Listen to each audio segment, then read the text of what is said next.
Kita mo ka. Tanawa blakas. Dugayo ko, pas. Dari ka sa piyak blakas, oh. Tanawa blakas. Sorry, ah. Lord. Tawad. Gawin, sulog na sa matibla. Daka sa mag-isa ko. Mati, ah. Ayan mga guys, magandang hapon. Magkakabit tayo ng SRAM na DUV. So ito palang unit natin. Kaya nakita ninyo. So hindi natin to bibiglain dahil meron siya sa loob na, ayun, nakita ninyo. Sige, patayin na natin yung ilaw. Parang sobrang silaw, di ba? Ayan. So binidyoan ko talaga mga guys, no? Para aware tayo. So mag-press tayo dito. Ay malalaman natin mamaya kung ano yung kalalabasan. Kasi delikado. Pag nasobrahan sa press, baka mawasak, no? Siguro na-repair na to dati. Ayan, no? Ito pala yung brand niya mga guys. Hindi ko lang alam kung bakit ganon.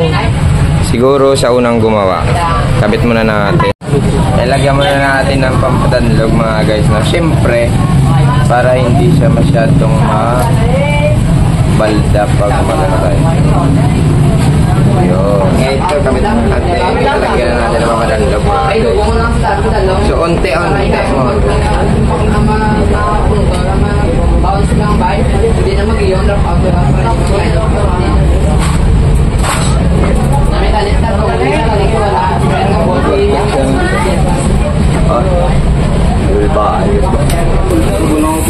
Ay, okay.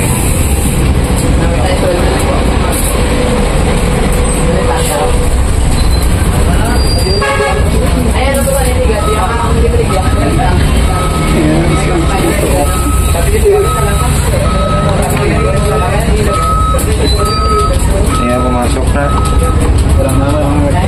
Wala. Mabat yan, tanakaroon ko maglagatik na. Wala.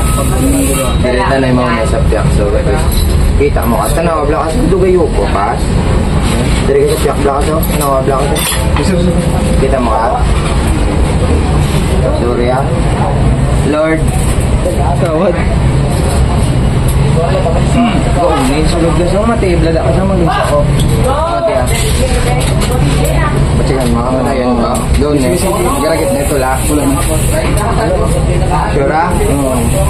Ang gawin siya. Garagit ko lang. Oh?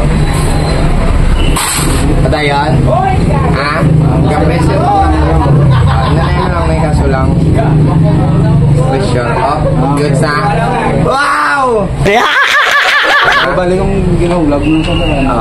So, mas maayo kaya makita mo. Iba si Bla, mambaga sa kontakit sa mga. Ago pa. Success na mga guys. Nangudog na yung kamot ko. Tingnan nyo. Ayan, napasok. So, yung Santa Cruz na frame, ligtas sa sakuna. Wow!